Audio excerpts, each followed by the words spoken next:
بوڑھے نے کہا کہاں جا رہے ہو؟ ہم نے کہا مشہد الرضا۔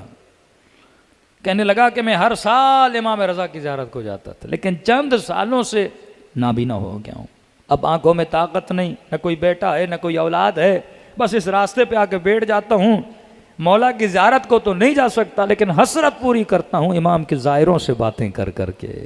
کہا ایک کام میرا کر دینا۔ کیا کروں؟ کہا اگر یاد رہے بس یہ کام میرے لیے کرنا۔ کیا؟ کہا جب مشہد جاؤ تو حرم کی زمین سے تھوڑی مٹی میرے لیے لانا تاکہ میں آنکھوں کو لگاؤں اور خدا مجھے کیا دے؟ شفا دے۔ اس نے کہا ٹھیک ہے۔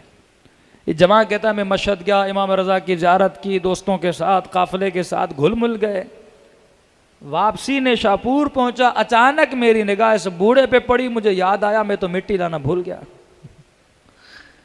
اب کیا کروں؟ تو میں نے کہا بوڑھے کو یاد نہیں ہوگا۔ جیسے میں بیٹھا اس کے کنارے پہ، میں نے کہا نہ سلام کروں گا نہ دعا کروں گا، بس دور جا کے بیٹھا اور اپنے دوستوں سے باتیں کرنے لگا۔ جب بات کر رہا تھا تو میری آواز بوڑھے کے کانوں تک پہنچی۔ اس نے کہا جوان تو وہی نہیں ہے جسے میں نے کئی دن پہلے کہا تھا کہ امام رضا کے حرم کی مٹی لانا۔ میں نے کہا اس نے تو پہچان لیا میں کون ہوں، اب کیا کروں؟ کہتا میں نے کہا بوڑھا ہے، اس کے دل کو توڑوں نہیں، اتنی امید سے ابھی تک انتظار میں ہے کہ مشہد کی مٹی لاؤں گا۔ میں نے کہا ہاں بوڑھے مٹی لایا ہوں، تھوڑی دیر ٹھہرو ابھی لا رہا ہوں۔ کہتا میں حجرے سے باہر نکلا، نیشا پور کے روڈ کے کنارے سے ایک مٹی اٹھائی، جیب میں ڈالی، سیدھا بوڑھے کے پاس گیا۔ کہا لائے ہو میرے مولا کی مٹی؟ کہاں لایا ہوں؟ میں نے کہا بوڑھا ہے دیکھ کے خوش ہو جائے گا۔ میں نے روڈ کے کنارے سے اٹھائی ہوئی مٹی کو بوڑھے کے ہاتھ میں دیا۔ کہتا جیسے مٹی ملی وہ چومنے لگا، آنکھوں سے آنسو جاری ہوئے۔ ان آنسوؤں کو اس نے مٹی پہ ملا، ملنے کے بعد اس گیلی مٹی کو کبھی دائیں آنکھ پہ لگائے کبھی بائیں آنکھ پہ لگائے اور کہنے لگا آنکھوں تجھے شفا کیسے نہیں ملے گی، یہ میرے رضا کی مٹی ہے، یہ امام رضا کی مٹی۔ اب کہتا میں شرمندہ ہو رہا ہوں، اس بوڑھے کو کیسے بتاؤں یہ نیشاپور کے روڈ کے کنارے کی مٹی ہے، یہ مشہد مقدس کی مٹی نہیں، کہ بس آنکھوں پہ مٹی کا لگنا تھا اور اس کی بینائی کا واپس آنا تھا۔ میں بوڑھوں کے قدموں پہ گرا، میں نے کہا بزرگ کیسے شفا ملی، مجھے معاف کرنا، میں نے روڈ کے کنارے سے اٹھائی تھی، کہ تو نے کہیں سے بھی اٹھائی تھی لیکن میں نے اسے نسبت امام رضا سے دی تھی۔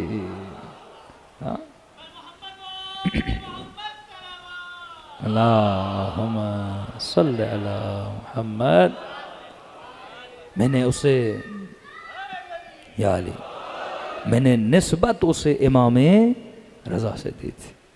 ایسے کریم امام کسی کو نصیب نہیں ہوئے جو آپ کو نصیب ہوئے۔ مولا جب پہنچے مشہد، ایک بوڑھا کہتا ہے میں پیدل چل کے آیا امام رضا کی زیارت کو۔ اب اس زمانے میں فوٹو تو نہیں تھے، کسی کو پتا امام کیسے دکھتے ہیں، بس پتا تھا فرزند رسول آئے۔ کہتا ہے صبح سویرے مشہد پہنچا، نماز ادا کی، میں نے کہا اب امام سے ملنے جاؤں گا لیکن جانے سے پہلے ذرا نہا لوں، سفید جامہ سفید کپڑے پہنوں، طہارت کے ساتھ امام کے پاس جاؤں۔ کہتا ہے سیدھا حمام گیا نہانے کے لیے۔ جیسے حمام پہنچا، بہت کم لوگ تھے اور میں نہانے لگا، اپنا سر دھویا، بازو دھوئے، ٹانگیں دھوئیں، پورا بدن دھویا، لیکن کہتا ہے میرا بوڑھا تھا، میرا ہاتھ میری پیٹھ پہ نہیں پہنچتا تھا۔ اب میں نے کہا پیٹھ پہ میل ہوگی، اتنا سفر کر کے میلا ہو کے کیسے جاؤں امام رضا کے پاس؟ روح کو پاک کیا، بدن بھی تو صاف ہو۔ کہتا ہے دائیں بائیں دیکھا، ایک جوان میرے کنارے پہ نہا رہا تھا۔ میں نے کہا جوان اگر زحمت نہ ہو میرے پیٹھ پہ ذرا ہاتھ مارو، کیونکہ میں آج اس سے ملنے آیا ہوں جس سے میں اتنا پیار کرتا ہوں کہ میں آپ کو بتا نہیں سکتا، اپنے محبوب و معشوق سے ملنے آیا ہوں۔ اس نے کہا ٹھیک ہے، کہ میری پیٹھ کو صاف کر۔ جیسے جیسے دن ہونے لگا، جو بندہ حمام کے اندر آتا تھا وہ اس جوان کو جھک کے سلام کرتا تھا۔ میں نے کہا کوئی وزیر ہے، کوئی بڑی پوسٹ والا بندہ ہے، لیکن ایک آیا سلام کیا، دوسرا آیا سلام کیا، تیسرا آیا سلام کیا، چوتھا آیا سلام کیا۔ اب میں گھبرا گیا، بھائی کوئی بڑی شخصیت تو نہیں ہے، میں نے غلطی کر دی، پیٹھ اپنی صاف کروا دی۔ تو ساتھ میں جو بندہ نہا رہا تھا، میں نے کہا یہ کون ہے جو میری پیٹھ کو صاف کر رہا ہے؟ تو کہا بڑا خوش نصیب ہے، یہ آپ کی پیٹھ کو صاف کر رہے ہیں کہ ہم ترستے ہیں ان کے قدموں کو چومنے کے لیے. کب بتا تو صحیح کون ہے کہ بوڑھے یہ وقت کا امام علی ابن موسیٰ رضا ہیں. کہ یہ سننا تھا. یہ بوڑھا قدموں میں گر گیا. مولا مجھے واللہ نہیں پتا, میں آپ کی ہی زیارت کے لیے آیا تھا. راوی کہتا امام رضا نے اسے کاندھے سے پکڑ کے بٹھایا. کہا اے بوڑھے, جب تو اتنا سفر پیدل چل کے آ سکتا ہے تو کیا ہم اپنے شیعہ کی پیٹھ کو بھی صاف نہیں کر سکتے؟ کون کرتا ہے اتنا عشق اپنے چاہنے والوں سے؟